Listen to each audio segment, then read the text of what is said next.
Good evening, everyone. It is a Tuesday night, which means more ping at 9 p.m. I think that's the way every day, but that's okay. We'll make it special because it's Tuesday. How are you all out there? Good to see you. DJ is here. Lindy. Sean made another poem here. There you go. You guys can read it. He is our lyrical artist. Marilyn Landis, how are you? Betty C, thank you very much for your monthly membership yesterday. I appreciate it. Angela's here. All right. So while we wait for other people to realize that there's a live show, we got a bunch of updates. There is updates in William Tyrrell. I have a unverified source as to why the police are at Rex Human's home. They're saying, I'll show you in a minute, actually. I'm not going to tell you. Why would I tell you? You'll all just leave. I just tell you all the headline. You guys will just walk out. You'd be like, oh, we're done here. Ping told us what we wanted to know. But I have that information. I'll give it to you in a moment.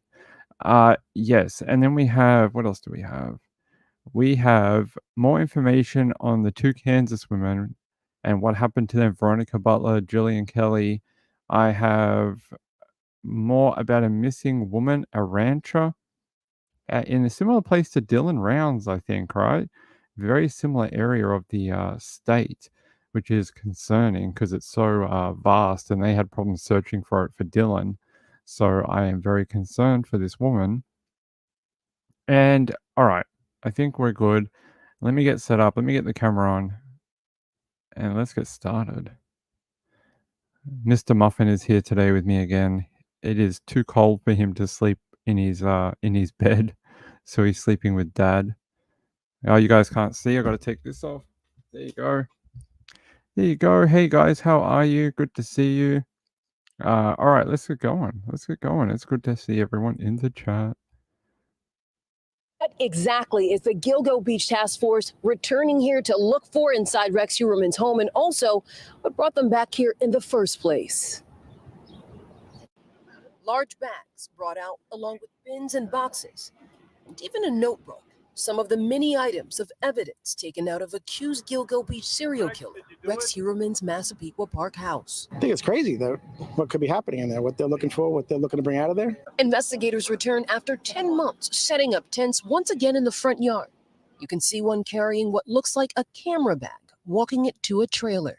Oh man, I can't believe it. Really, it's shocking again.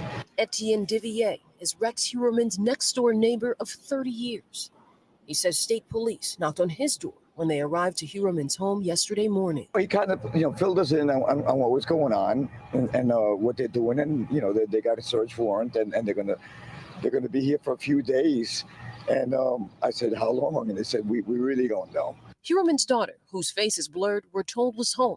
His wife, Asa Ellerer, and their son were out of town. I spoke to Chris the other day, the son, and he told me that they were very upset that they delayed the trial. Suffolk County District Attorney Ray Tierney staying tight-lipped about the return to Heuermann's home. Investigations evolve, new information comes in, and as that new information comes in, it becomes necessary to take additional steps, and that's what we're doing. This after a wider wooded search in and around Manorville over the past few weeks. The DA confirming it's part of the same investigation.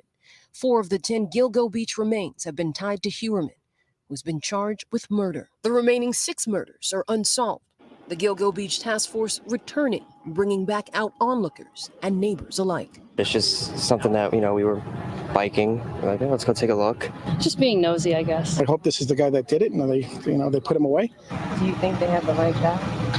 Jeez, I don't know. I never seen Rex as a violent person, to tell you the truth. Yeah. So I don't know. For the sake of the kids, I hope they don't have the right guy. And that next door neighbor, Etienne, says Heuermann's wife plans to move out within the next few years. As far as this investigation at their home, it's expected to last at least several days. Live in Massapequa Park.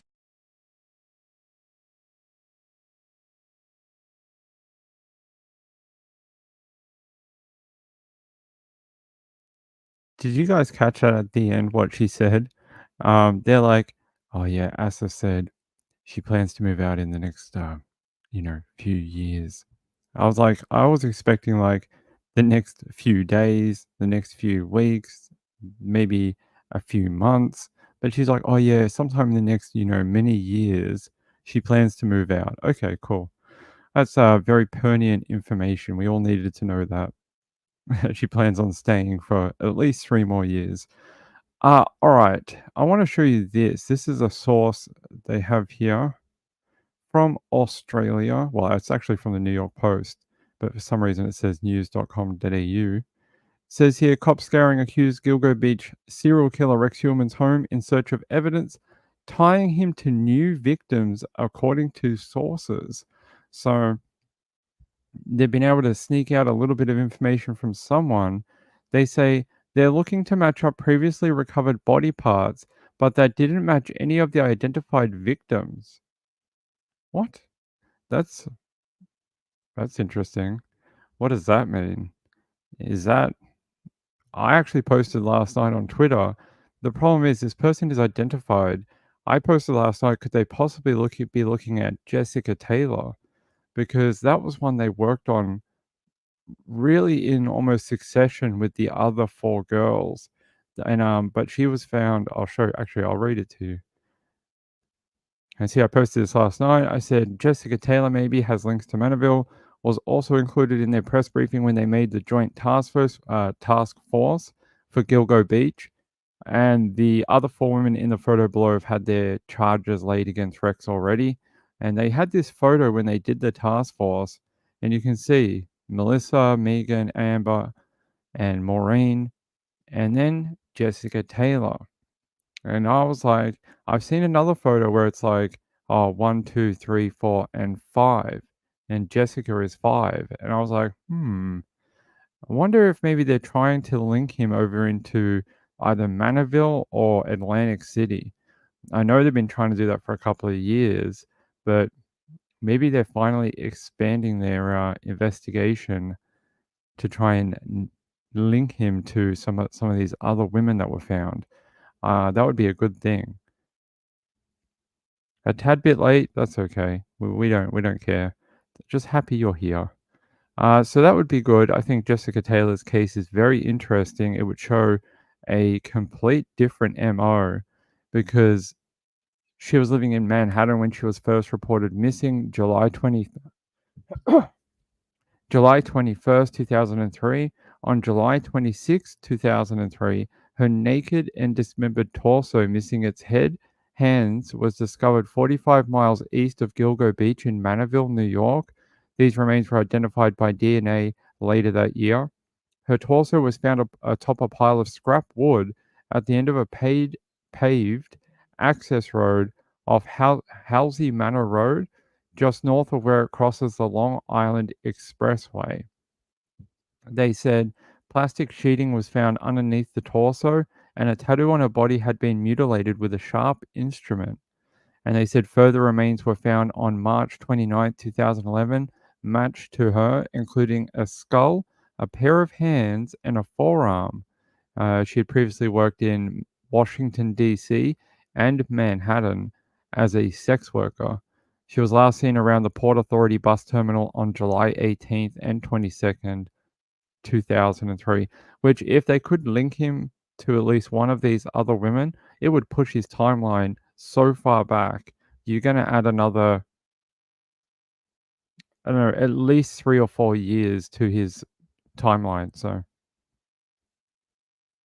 yeah, I don't think they've got that far yet.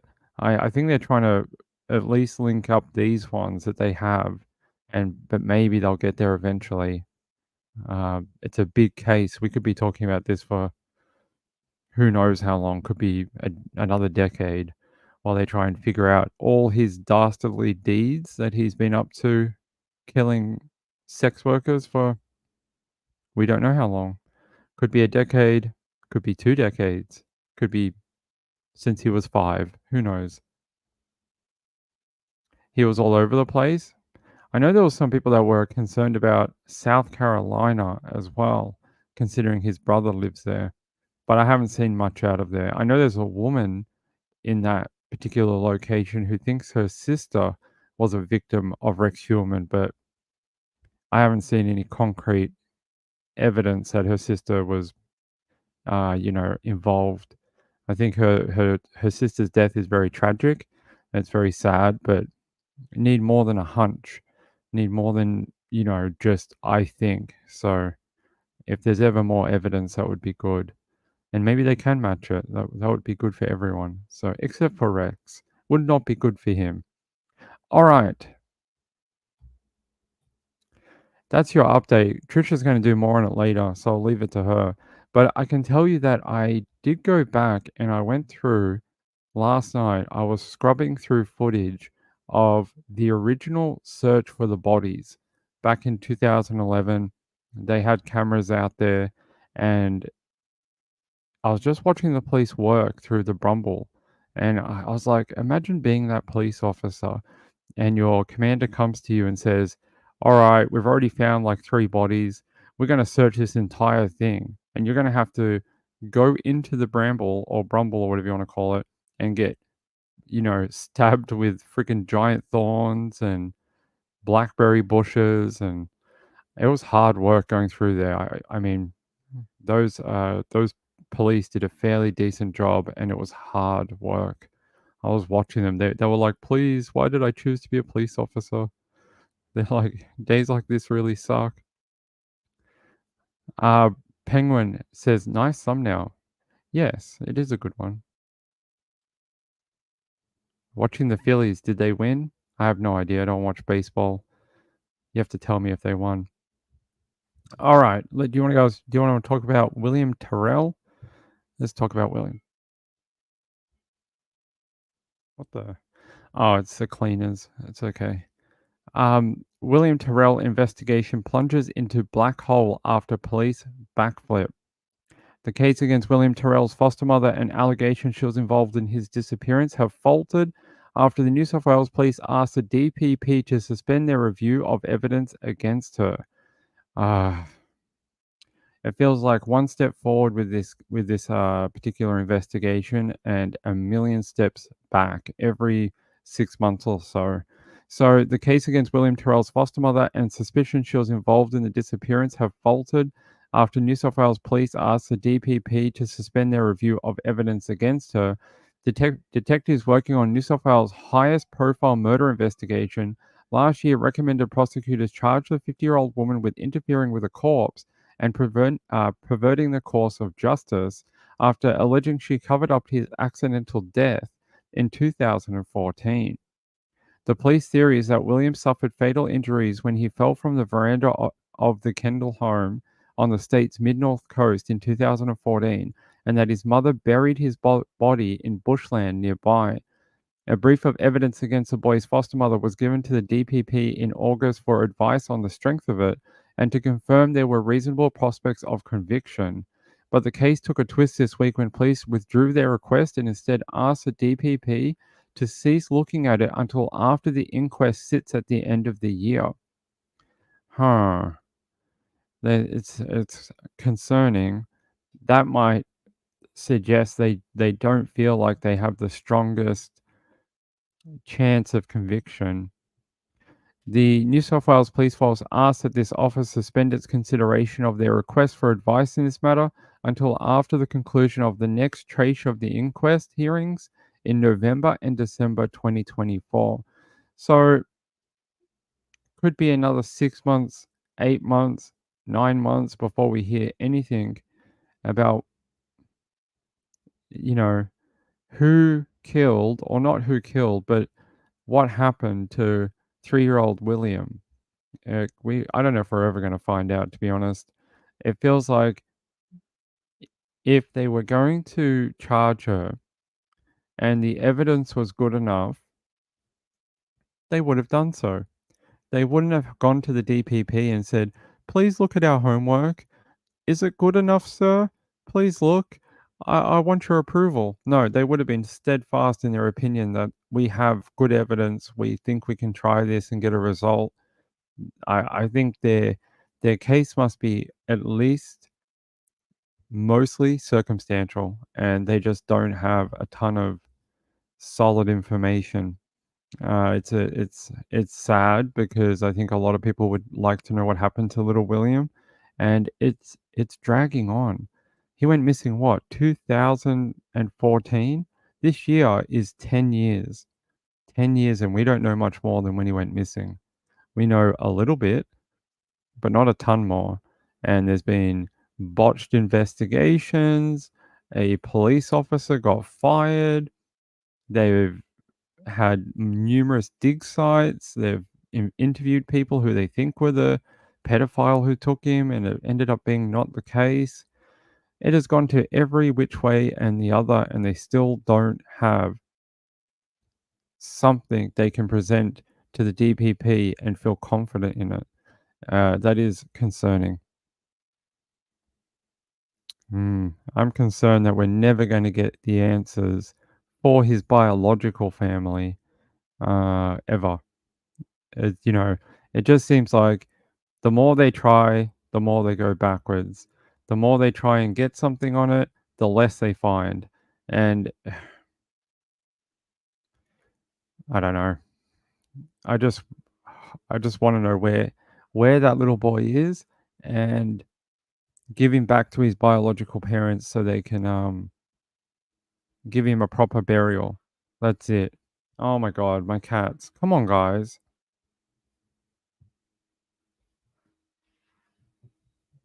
They run away from the vacuum. There's a vacuum outside, and they're like, let's run away from it. It's scary. Hold on, guys.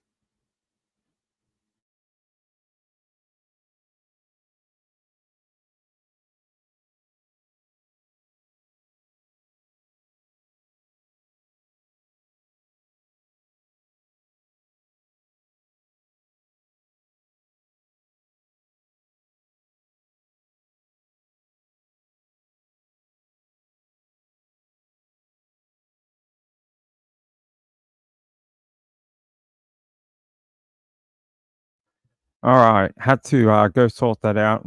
One cat ran towards the vacuum, the other one ran the other way. So, Spider-Man boy, yep, everyone knows that photo. Your daughter has 8 indoor cats? That is a lot of animals. I have 2, and that is enough. Yeah, we have that photo. Where is it? It's not in this article, but I'm sure I can find it. Here it is.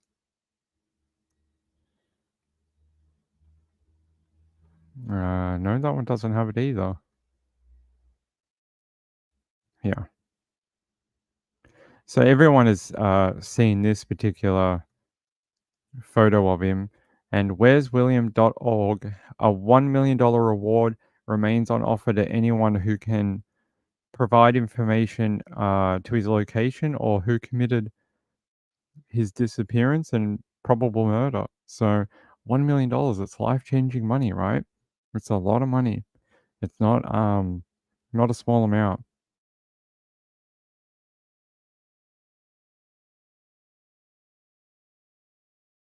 And then we just had a camera blackout. Great. It's going lovely today. What a great show. Yeah, so it says here the coroner was due to hand down her long awaited findings in June 2021, but the date was pushed back to allow various parties' lawyers more time to file submissions. In November that year, police launched a fresh month-long search for Williams' remains that concluded without any obvious breakthroughs. Yep. They tested a lot of things that they found, nothing conclusive. So that was a shot in the dark that failed. And they said no one has been charged in relation to the case, and a $1 million reward is still on offer for anyone who can provide information on where little William is. Yeah, so DPP is now out of the picture for now. New South Wales Police said it's really weird that they want to hold off until the coroner's inquest in November and December. I don't know why. I don't know what that would achieve. Wouldn't you just want to charge someone and then just cancel the inquest altogether because you're going to go to trial. Like, you wouldn't want a lot of your evidence already being exposed through a court setting. You'd want to keep it so that you can present it at trial to a jury. So I find that a little odd because they're probably going to have to talk about what's in that brief of evidence during the coronial inquest in November and December, because it forms part of the possibilities of what happened to William. So I don't know. We'll find out in November and December, I guess. Shad Hunter, how are you? It is good to see you. I hope you are having fun. I hope it is not too warm where you are. No snow, maybe. All right. Let's talk about the missing woman in Utah. Let me see if I can find you a video.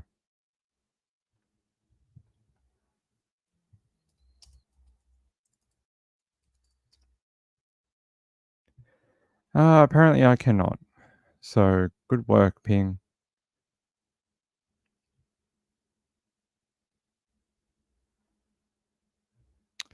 Okay. We'll just have to use this one. Says female rancher 21 mysteriously vanishes while walking to a new job in extremely rural Utah desert community. So this is her. Her name is Elizabeth Green, 21, vanished after walking to her new job in the extremely rural location. You can see there's not a lot out there. Here's her mother, Vanessa, on the right, said there are so many unknowns. Unfortunately, I'm kind of at the point where I think maybe somebody had picked her up. Possibly. Man, this reminds me so much of Dylan Rounds, right? Is this a similar area? It kind of feels like it might be a little further south, but similar. Look at it. Extremely remote location. And she's somewhere last seen here. It's like, who's out there? It's no one. It's a desert area. Here's her missing poster, a few different photos of what she looks like. Says she's been missing since April, 17th of April, 2024. I hope I pronounced this right, but is it Kaleo, Utah? Date of birth, she was born 2002. Age 21, female, Caucasian / white. Green eyes, light brown hair, 125 pounds and 5 feet 11. So she's a taller girl, 5 feet 11. She's almost 6 foot tall. She's a taller girl. It says here, last seen wearing pink tie-dye, high-cut hoodie, light blue pair of jeans, black Converse sneakers, and white backpack purse. That sounds like every girl that's age 21. It sounds like everything they wear. It says the county's sheriff office examined the ranch where she was supposed to work before she disappeared. Her family told investigators that she would always return home and communicate within about a day. Search teams have attempted to ping her cell phone, but are yet to receive a response to it. Concerning. Based on the information that we have received, we are concerned about the possibility that Elizabeth is in danger of serious bodily injury or death. It is unknown if Elizabeth is in danger or lost in the vast desert area. If someone that she was communicating with met with her or is holding her against her will. I want to know what you guys think because I don't know. I don't know what to think. Would there be someone out there who might want to hold her captive in that area? Let's have a look. County Sheriff's Office. Okay. Let's have a look.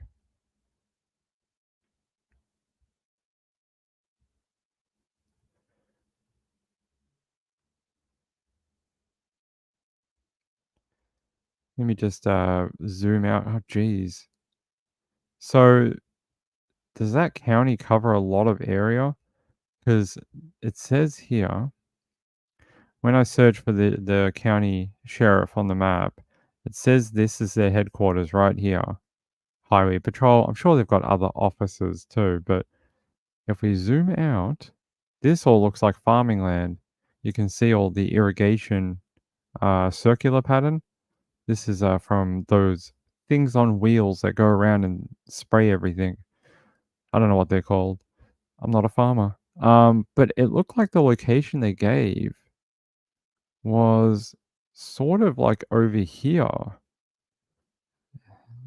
on the map. It was sort of like over here somewhere in a ranch. But look at this. There's nothing there. Just desert, salt lakes. That's about it. Not a lot out here. Yeah. Dried up riverbeds is what it looks like. You can see the path the water took when it was there. Not a lot out in this area. So I don't know. Would someone take her? Would she be lost? I don't know. Cicadas are loud. I can hardly think. They'll go away in a few weeks. They only last about, 3, 4 weeks, something like that. Irrigation pipes. Is that what they're called? Thanks, DJ. I call them circle things. She was walking to a no, not walking. Hold on. Hold on. I will tell you. So they said a female rancher, so she works on a ranch, has mysteriously vanished after walking to her new job in an extremely rural desert community in Utah. So she said she was reported missing by her family. I don't know how to pronounce this word, but I'm going to pronounce it UAB, but I'm probably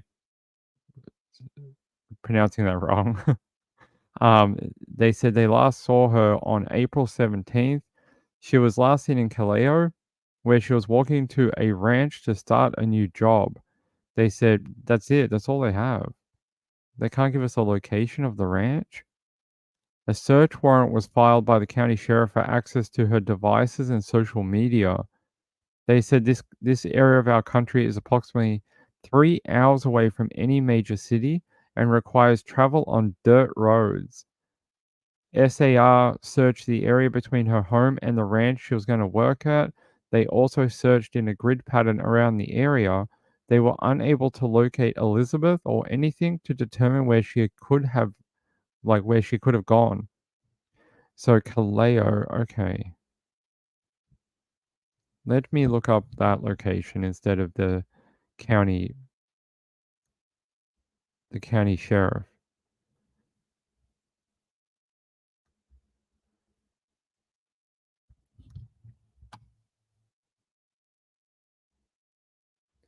Let's find that one instead. Yeah, so you can judge by this map. It's up in this area, not... Man, the sheriff is coming from ages away. Okay.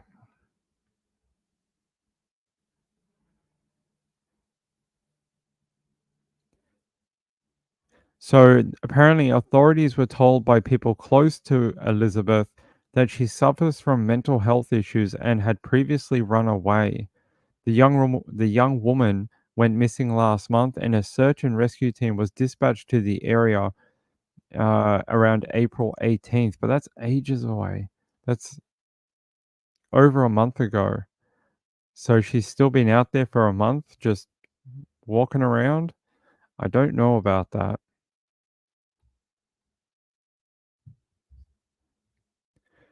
All right, let's look for a better area. So it's in a location called Snake Valley. Oh, there's a whole heap of irrigation stuff out here. Yeah, I'll show you. So this is the town. You can see there is a few different farming areas. She's going to go work somewhere around here, but you zoom out just a little bit further, just outside of these little irrigation sites, and nothing. Nothing. There's nothing out here. Looks like there's like one road right here. Is that a road? It looks, yeah, probably. There's like one road. So if they can't find you, that's concerning because there's nowhere really to go. Look, there's one. What is this? The Pony Express Overland Stage Trail and North Tom Walsh Road, I guess. Yep. There's not a lot of places you could be, right? It's very desolate out here. If you're not on one of these farming lands, you'd be pretty screwed. Look at it. It's just white.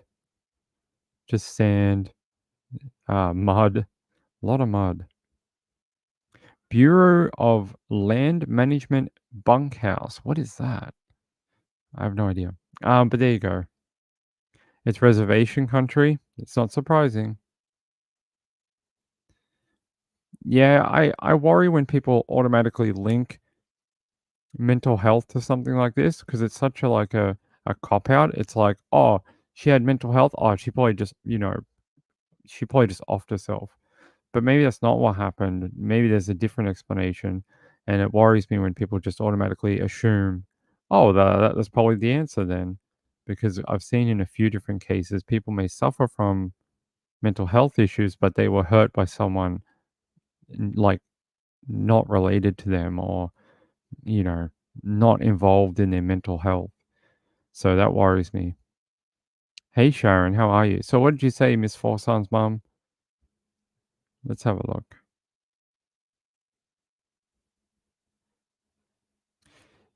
Thank you.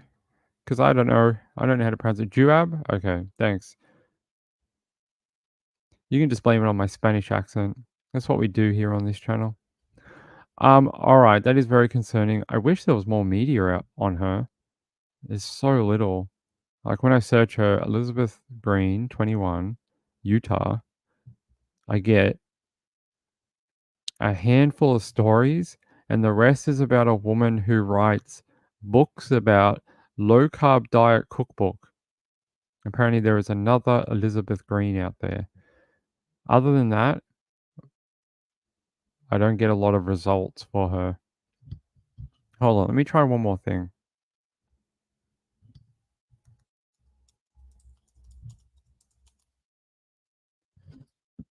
Hmm.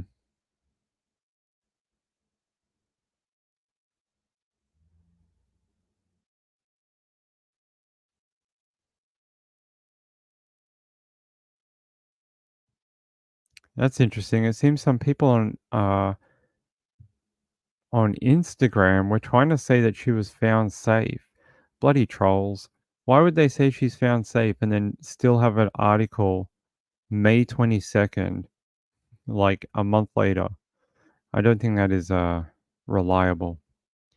So there we go. That's all I have. I don't even have a video I can play of you. I don't have a video from her family, police, nothing. When I search it, not a lot comes up, which is a shame.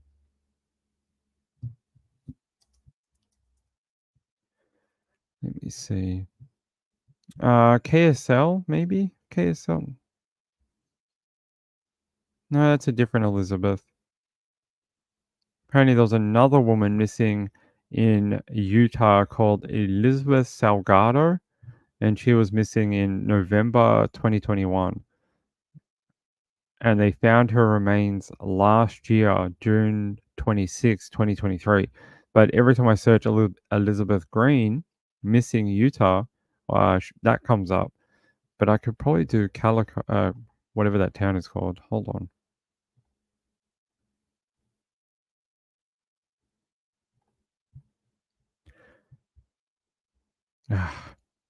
No.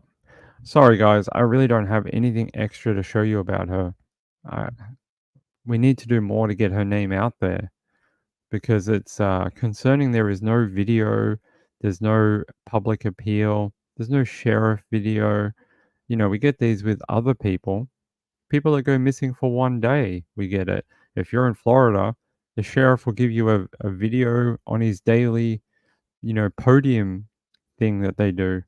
But out here, not a lot about her. Anyway, I'll give you her photo. Hopefully, we can get more in the future. But right now, that's all I have. Sorry. I wish I did have more about her.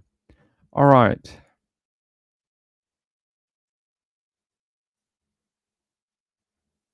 Actually, I have something from KUTV.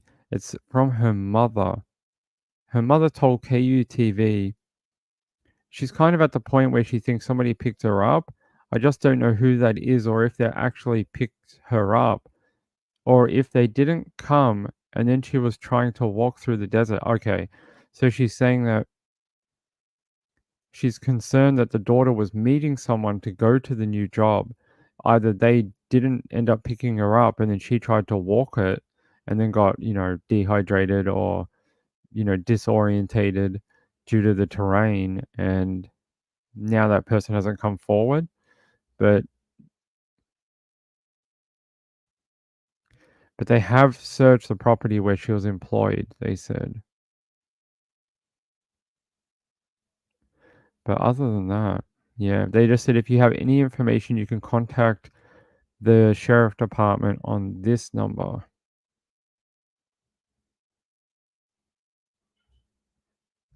They said contact that number at dispatch and reference 24JC0335 is her case number. I hope we get a better update soon because that is ridiculous. All right. I want to talk to you about what happened in the Lynn trial yesterday. Some very big, well, big is probably the wrong word to use in this particular case, but some interesting information coming from the wife. Mr. Hill's wife was testifying as a witness yesterday, and I'm going to grab that for you. Unfortunately, the information came out after we got off the air yesterday. All right, hold on.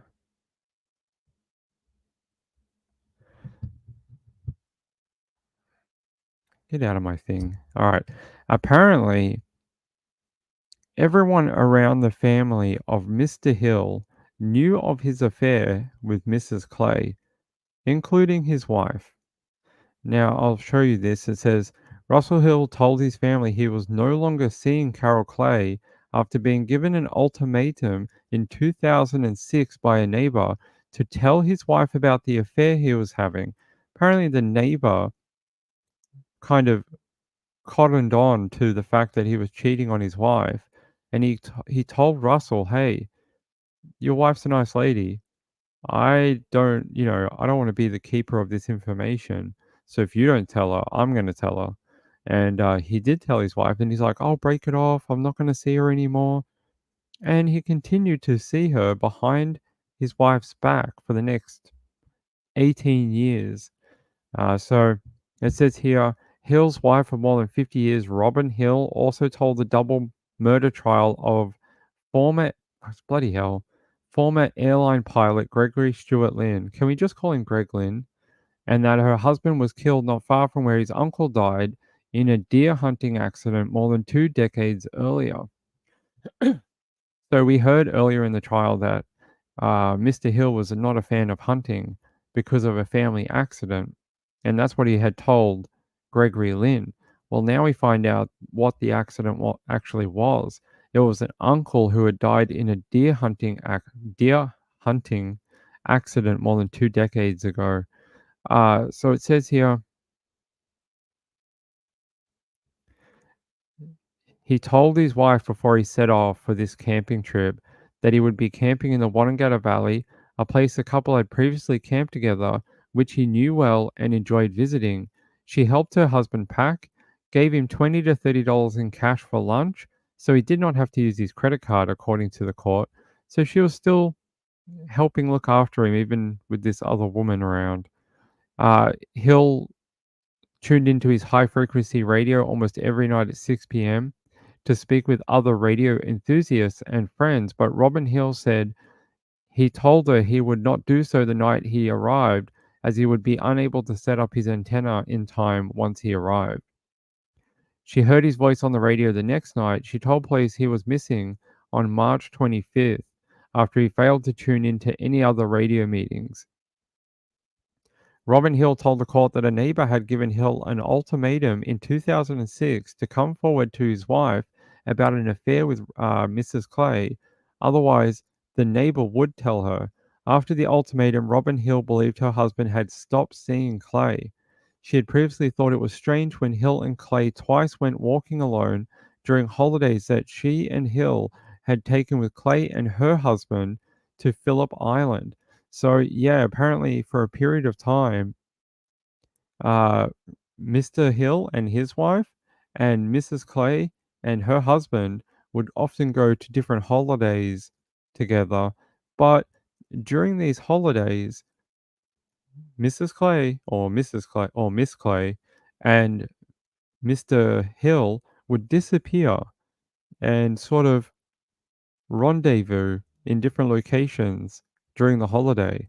That is a very, underhanded thing to do when your lover's husband is right there.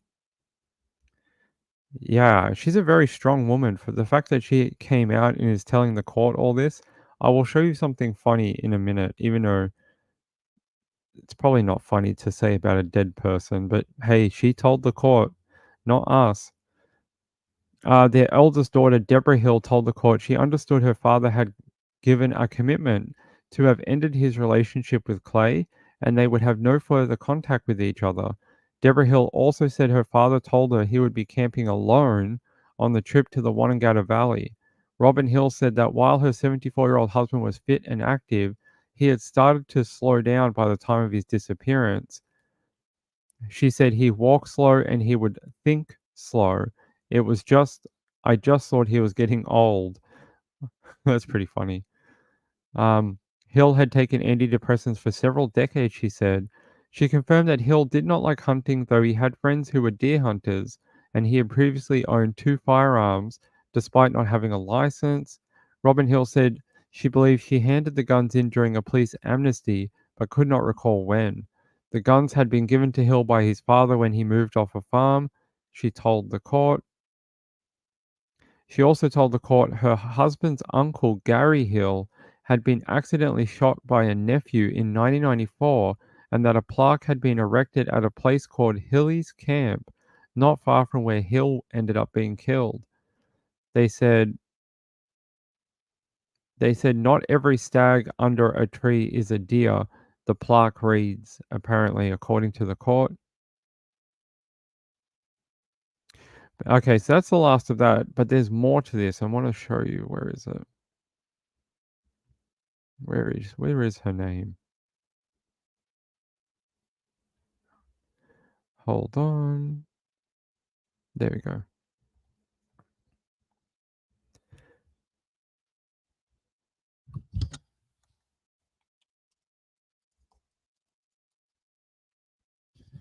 All right, this one.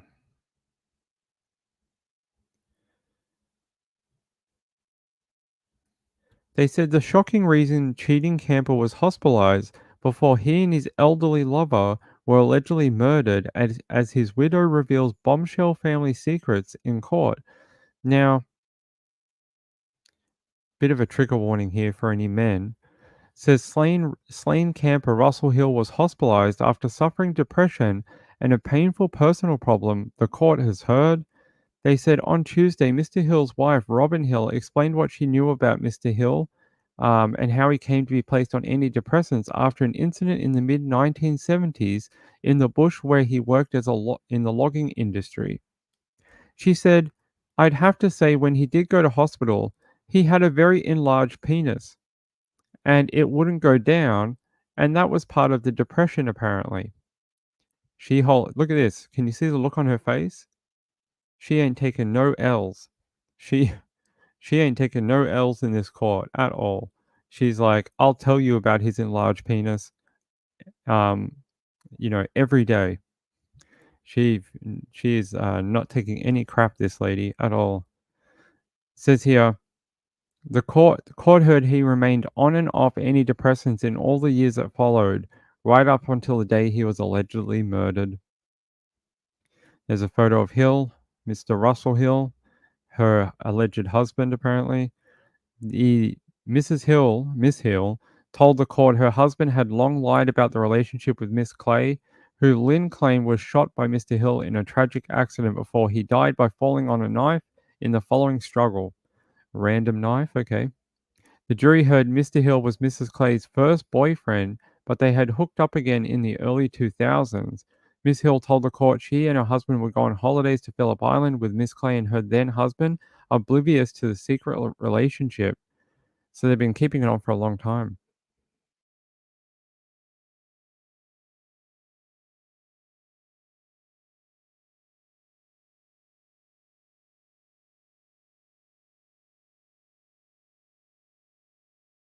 Sorry, had a coughing fit.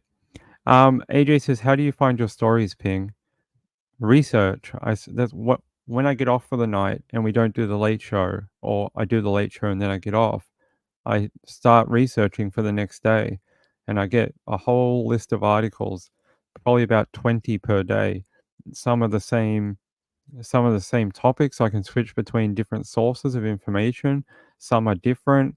Some are random stories that I want to talk about in between murders. And so it's just a lot of research. It takes hours to prep this show every day, even though I make it seem effortless. No, I really don't. But yeah, it's a lot of research. So they said here, she told the court, yeah, she went on holidays, blah, blah, blah.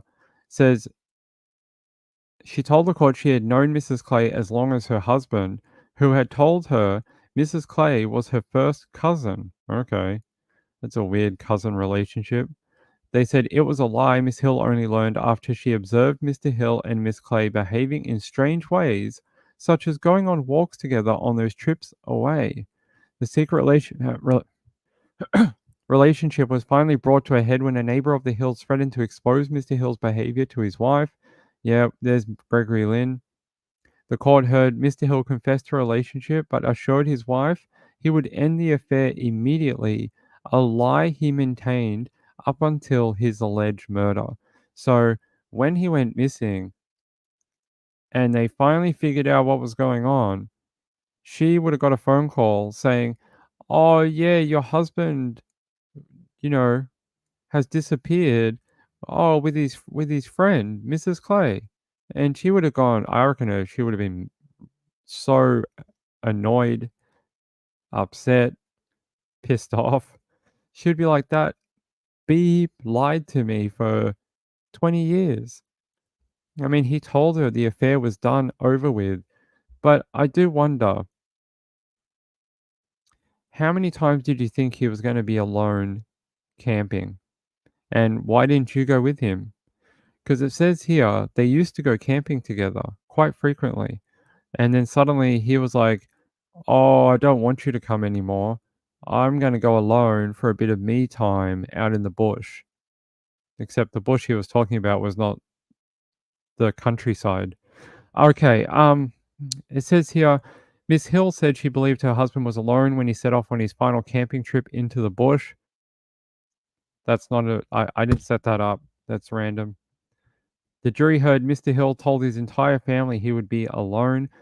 The court heard Mrs. Hill had bought her husband a fresh box of antidepressants along with cans of bourbon and coke and a bottle of Bundaberg rum for the trip.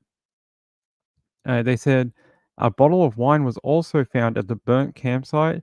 She also gave him some cash so he could buy himself some lunch on the trip up there. Miss Hill agreed with Mr. Dan that her husband enjoyed sitting by the campfire at night, enjoying a few drinks. On Wednesday, the court heard Lynn claim Mr. Hill and Mrs. Clay were killed in a tragic accident. Yeah, we know that. Stop repeating crap.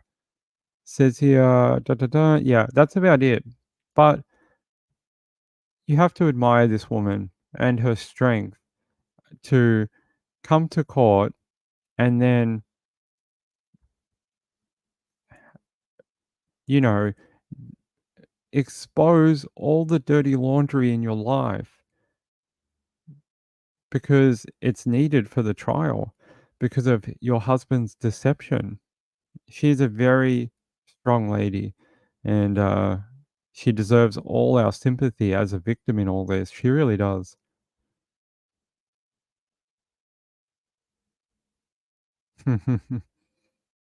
I really didn't set that up. That was a coincidence, but it worked.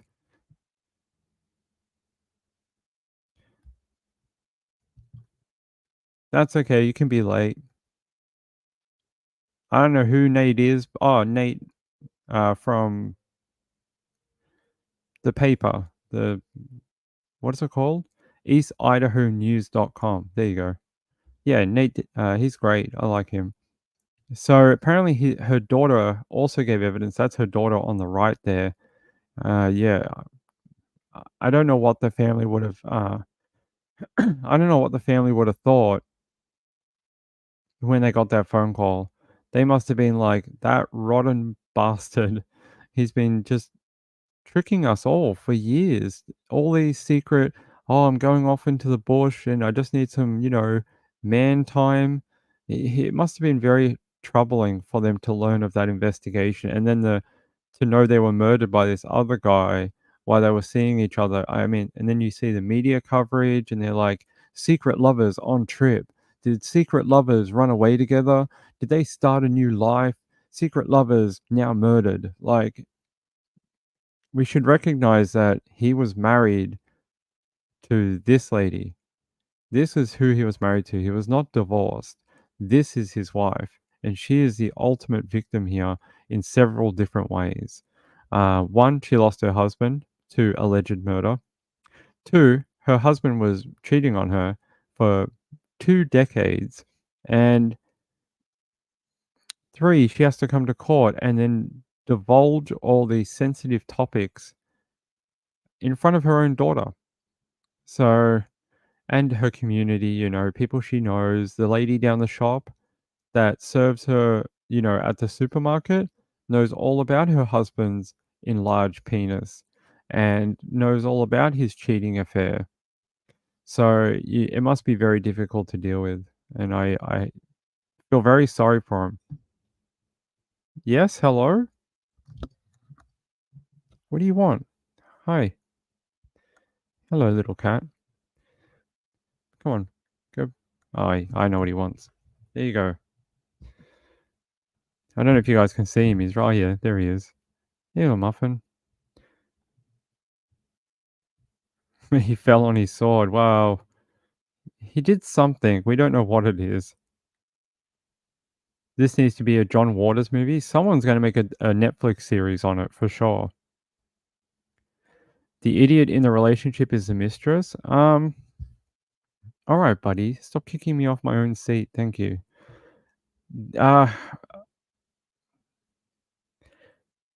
Mrs. Clay, I wouldn't consider an idiot. She was the only one who was actually divorced in the situation.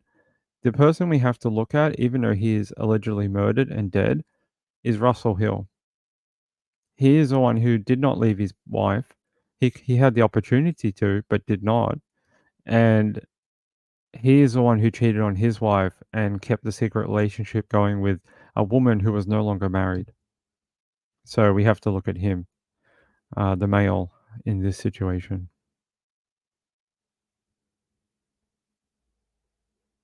There was a big update, and no, it's not a big update. They're giving evidence right now. We're in trial, so there should be more today. But they have been releasing new information very late in the day, around 4 o'clock or 5 o'clock in the afternoon.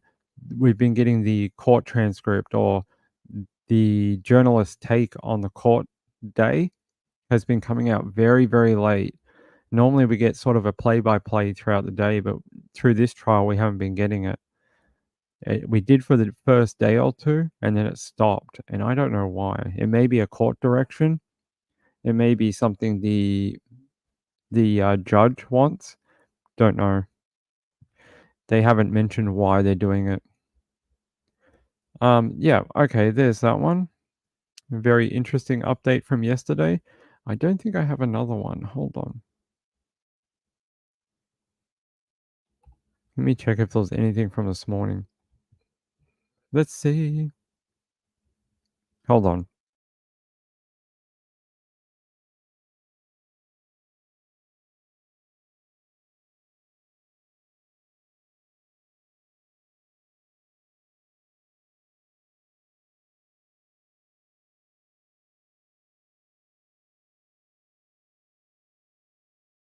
All right, sorry. To Google it, sometimes I have to pause.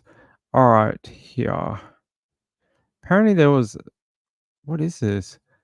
500K reward offered to help solve mum's cold case murder. That just popped up on my feed. What is this? 51 minutes ago. Police officer. I found it.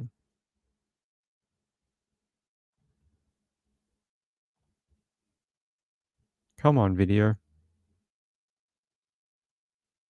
Decades of loss spilling over. This is a daughter who just wants to know who robbed her of a mum. Her parents lost their daughter.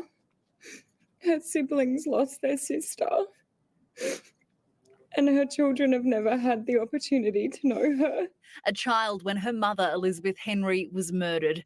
Liz's family has never had answers. Now police are re-interviewing witnesses and persons of interest. As part of the forensic review, further information that I won't go into today has been identified. Doubling the reward for information leading to her killer to $500,000. They believe this case can be solved if the right person comes forward. This is where Elizabeth was last seen alive, on the corner of Brunswick Street and Terrace Street here in Fortitude Valley, shortly before midnight on the 11th of February 1998.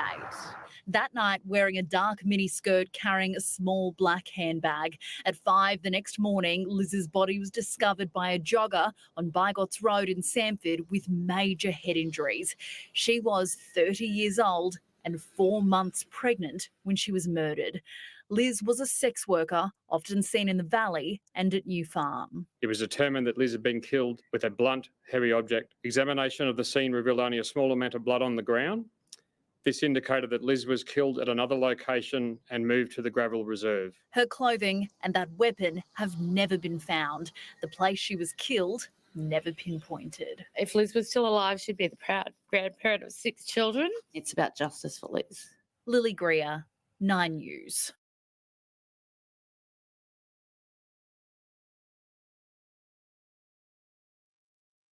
All right, I've got a little bit more information about it.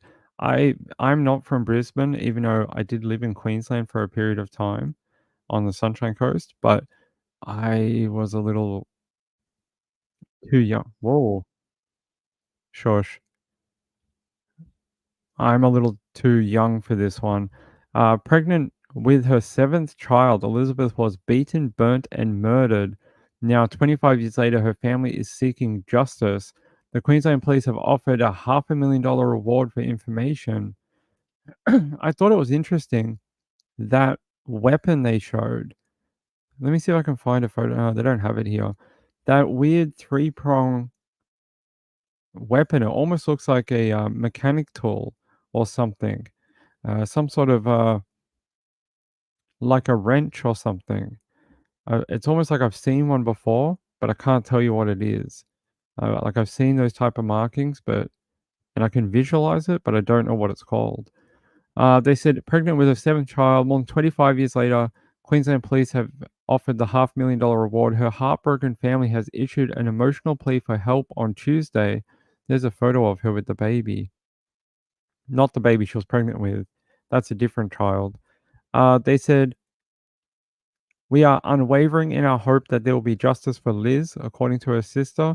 "I believe there are individuals who possess crucial information that can aid in solving the case. It's not something that should be taken to anyone's grave." Apparently, she was a sex worker last seen in Brisbane's Fortitude Valley before midnight on February 11th, 1998. Hours later, her body was discovered by a jogger on a roadside gravel reserve at Samford, 25 kilometers away. She was 4 months pregnant at the time of her murder. Police said she had been violently assaulted with a blunt, heavy object and was found with major head injuries. The clothes she was wearing and the handbag she had at the time have never been recovered. Investigators indicated she was killed at another location and moved to the gravel area before an attempt was made to burn her body. Her parents passed away without answers, according to the Sergeant Anthony Johns said. Miss Henry's 6 children grew up without their mother, and she would be a grandmother of 6 children if she was still alive today. Wow. So she would have a huge family. So she had 7 children, right? 7. Mother of 7? Or is that including the child that was not? Well, no, if she was alive, she would have had 7. And then she had, well, she would have had a big family. It's who knows what would have happened with the baby that she would have had if she was alive, whether it would have had children or not. We don't know. But she would have at least 6 grandchildren. That is a big family. It says here, her parents lost their daughter, her siblings lost their sister, and her children have never had the opportunity to know her. We as children had to learn how to mother and father ourselves. We didn't have a mother to call when life was hard. I lived the loss of her every day. I can relate to them, not having parents myself. I know what that feeling is like. Police said neither a weapon nor the initial site where she was killed have ever been identified. But apparently, according to Sergeant Johns, he was confident the murder would be solved, saying Queensland's homicide cold case team has reviewed the case and discovered further information without revealing the details. They said, we do believe with public assistance, irrespective of the passage of time, this crime can be solved, offenders can be brought to justice, and we can provide some answers to those families, to those family and friends. I hope so. That is a great photo of her. Look at that with her children. I think that's a good photo. Yeah, pregnant with her 7th child, but yeah, her other 6 children have had a mixture of another 6 children themselves. So, hey Laura T, how are you? Pregnant with her 7th, and she was only 30. So she was a sex worker. So it's interesting. There's some photos of her. That's one with one of her babies. Wait, what does that say? So she was 30. Wow. So a John maybe? An ex-boyfriend? A father of one of her children? Maybe did not like that she was working, still working out on the street while pregnant? Could happen. Yeah, I hope that they find whoever did. I hope someone from the public would like $500,000 and will come forward and give the information that they know. Who do you contact? Who do you contact? Let me tell you. Well, apparently this site doesn't tell you. Let me tell you.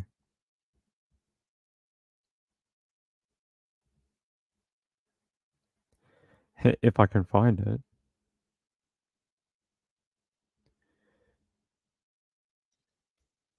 Oh, hold on.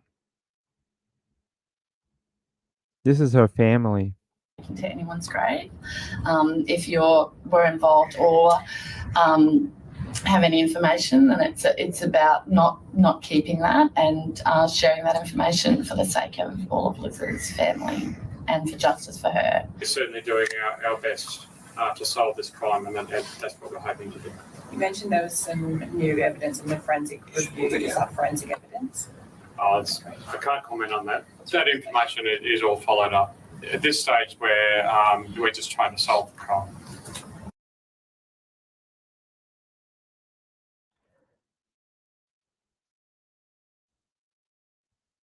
Yeah, it's not something that should be taken to anyone. I'm guessing whatever forensic evidence, that's interesting. Did you hear that journalist? That journalist was like, so what about that forensic evidence you just told us about? And he sort of went, shh, what are you talking about? I told you that was off the record. You're not supposed to talk about that. Like, he looked really pissed off. He was like, hey, we're not doing that right now. So they have something. What it is, don't know, but maybe a sexual assault kit was done on her when she was found. Maybe fingernail cuttings, or they swabbed her in certain places. Maybe they have something now that the DNA technology has, progressed since 1998. They might have something. It was very sad to see her family. They obviously are desperate to have answers. And hey, do you know anything about it? Do you want $500,000? Call Crime Stoppers. I'm sure they would love to take your information, but I'm trying to find a number. Not one of these articles has the number where you should call to give the tip. That is very poor reporting. Very poor reporting by these news agencies. Hold on.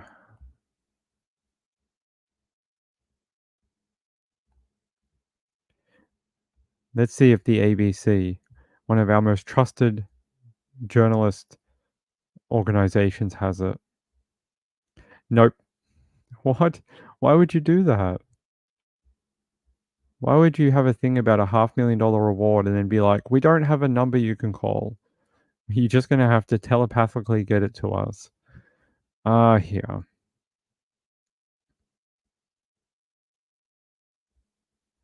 Oh, wow. Look, this is an old crime scene photo. Police near the scene where Elizabeth Henry's body was found in 1998. So she was found down here on this gravel patch, apparently. It is very secluded, right? Look at all the bushland. Just trying to see a number. Give me a bloody number. Guessing it probably just call Queensland Police, I'm guessing. Brisbane. All right, hold on. I'll get it for you.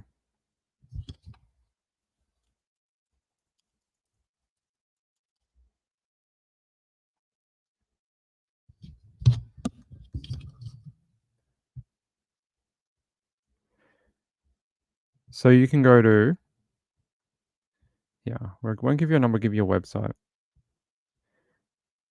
This is for Queensland Crime Stoppers.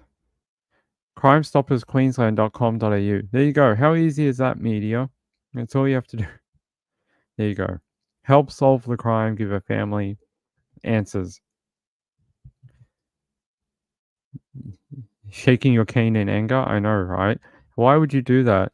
Here's a $500,000 reward. Call in and give us the tip that could help solve the case. What's the number? Oh, we don't know. You'll have to find it yourself. Like, of course, you should add that to the bottom of the article.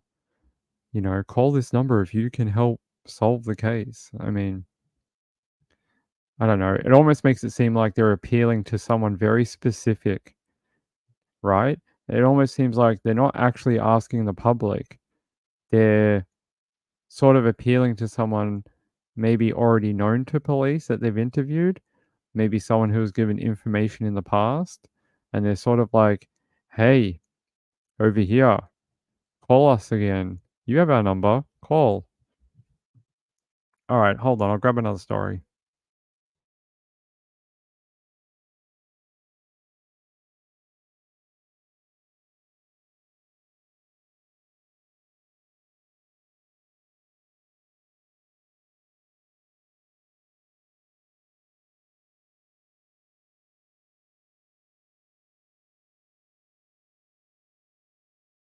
All right, there we go. Let's talk about the two women. The two women in Oklahoma. What a horrible update that is. So it says here, investigators reveal where they found the bodies of two Kansas women who vanished before being killed by a sick cult. Are they a cult? I guess so. More like a bunch of loonies, but either way. Says investigators have revealed they found the bodies of the two Kansas women in a freezer following a 2-day excavation of the burial site. Veronica Butler, 27, and Jillian Kelly, 39, were traveling together to pick up Butler's children, ages 6 and 8, on March 30 when they disappeared about 3 miles from their destination. Their bodies were recovered on April 14th after pools of blood were found next to their empty car. Butler was going through a nasty divorce and custody battle, and Kelly, a pastor's wife, was one of the supervisors of her visitation with her children, which she should never had to do. It says Tiffany Adams, her boyfriend Tad, and Cole and Cora Twombly, and Paul Grice, or Grease, whatever his name is, no respect, I don't care, have been charged with murder over their deaths and have pleaded not guilty. Congratulations for being really dumb. Pleading not guilty, really? After all that evidence, after everything that tied you to it, including on your friend's property, you're just like, yeah, totally can't be us. It's not us. You got our burner phones, our text messages, like they're tracking, you guys discussing plans to do it, but no, it's totally not you. It must be someone else. Can't be God's misfits. They are allegedly members of a gang called God's Misfits. I don't know if I'd call it a gang or just a bunch of weirdos. Probably one in the same. Which is an anti-government religious sect. Okay. More like an anti-custodial or, anti-child court sect. Says here, new court documents have revealed extra details about the investigation into Butler and Kelly's death, according to K4. Well, let's go to K4 and get away from the Daily Snail. And let's go to them. Because I'd prefer to get it from Oklahoma News. It says here, search warrants filed also described how Grice allegedly handled the aftermath of the other 4 suspects' arrests. According to documents, he asked a witness how long DNA would last on clothing in dirt in a hole about 15 feet deep. It also said he asked the same witness if the witness knew how to get a guy and his family to Mexico. Okay, clever man. Says documents also note that data was seized from devices of multiple suspects that may link back to the crimes. Documents state that Cole and Cora Twombly had cell phones in a truck they were driving at the time of their arrest with information on the devices, linking them both to the site the murdered 2 women were abducted from and the burial site. Court records stated that Adams purchased the cell phones and another device in February from a Walmart. So there you go. I think they've got these guys dead to right. Yeah, I know. Very clever, right? I was telling DJ in an email earlier. I'll read you what I said to DJ. This is what I said to DJ. I don't normally make my private emails public, and I hope people I reply to don't. But in this case, I'll make an exception because I think it's probably what I'll tell you now anyway. I said to DJ, people are very silly, especially in murder. As soon as you add something man-made, you remove all plausible deniability. I said, thanks, DJ. And I said, women suffered a brutal and frightening death. So, yeah, I mean, then people are not clever in murder. Yeah, more sovereign citizens. Yeah, I don't know if it was like a freezer that had the lid taken off. They just went, yes, a freezer is a square box. That will do. I'm not sure. I haven't seen photos of it. But yeah, horrible. I mean, when I first read the indictment or the arrest papers, the first thing that came through my head was imagine being those 2 women driving down that really long road we saw. I showed you the maps for it. It just goes for miles and miles. It's just a straight road. And you're driving, there's a lot of nothing out there. You're starting to get close to your destination. And all of a sudden, there's a car parked in the middle of the road. And you look to your friend and you're like, what the hell? And then all of a sudden, someone emerges from the vehicle that you faintly know. And you're like, you have a realization in your head, oh shit, this is not good. And then everything just goes to hell. Like, I keep replaying that in my head every time I read that document. I was like, that's exactly what they must have thought.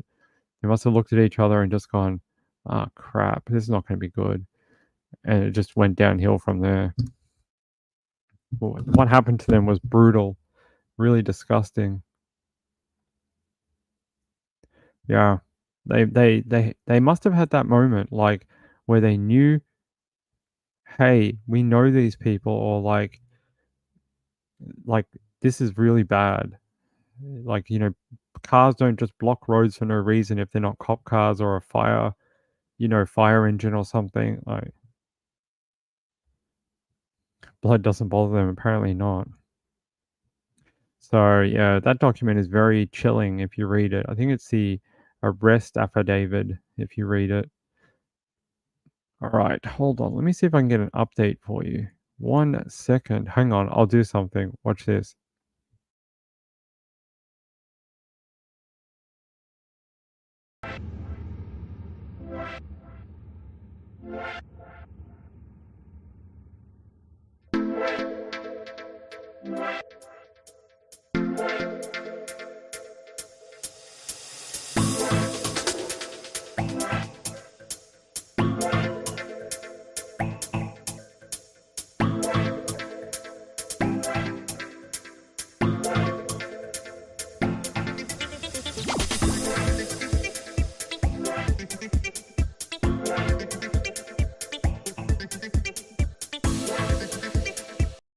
All right, there we go. Yeah, this should be it.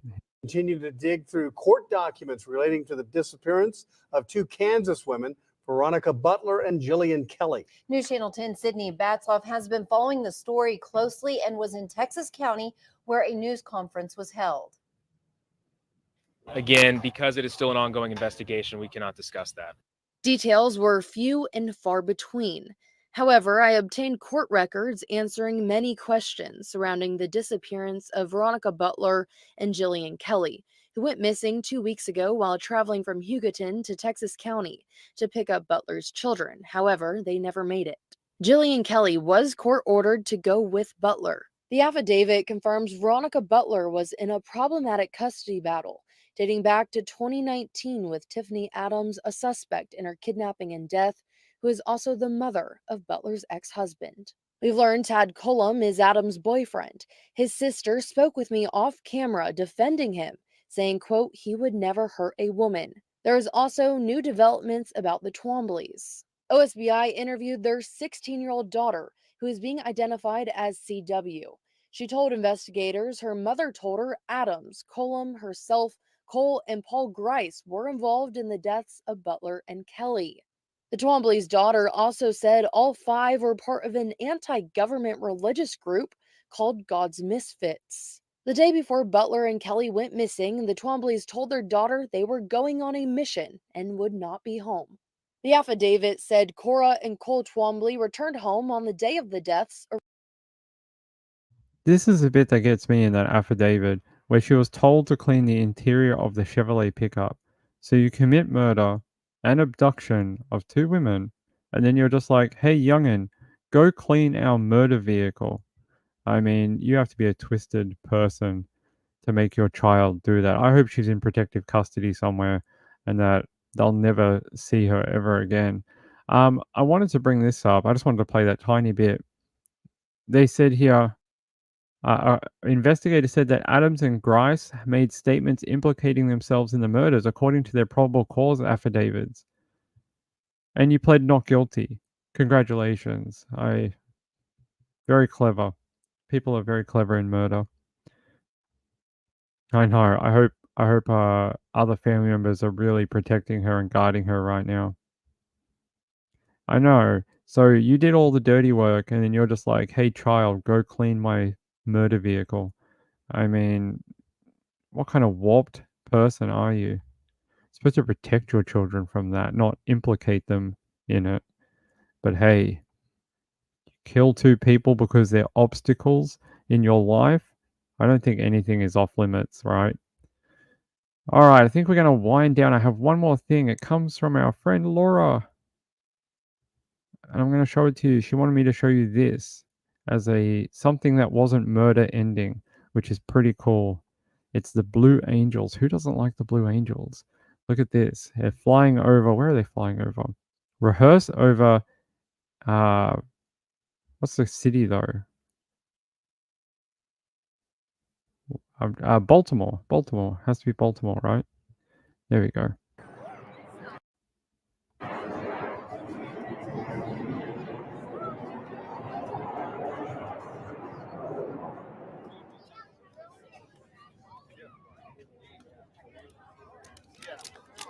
So that should be, I think, diamond formation, right? Where they touch wings. That's diamond formation. They fly so close. It's amazing. They do a great job. Oh, it's Maryland. Okay. Oh, then they're Baltimore people.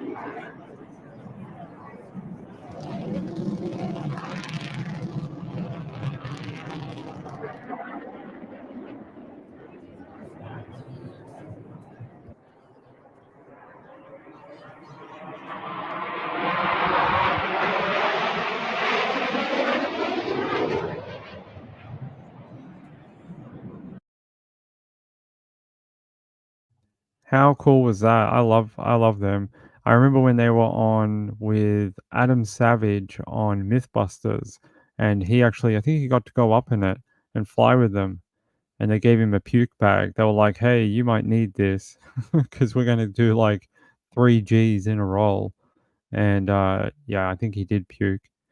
But yeah, they're so cool, the work they do. I saw a video a couple of weeks ago of not Blue Angels, it wasn't a military squadron, I don't think.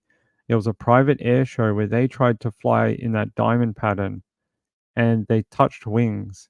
And then one plane almost flew off and crashed, and the other one took about 20 seconds to recover.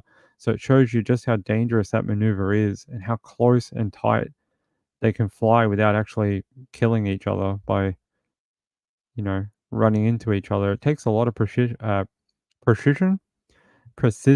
There you go. That was cool. I know. Hey, Vicky K, how are you? Thank you for your donation yesterday. I appreciate it. It's very kind of your support.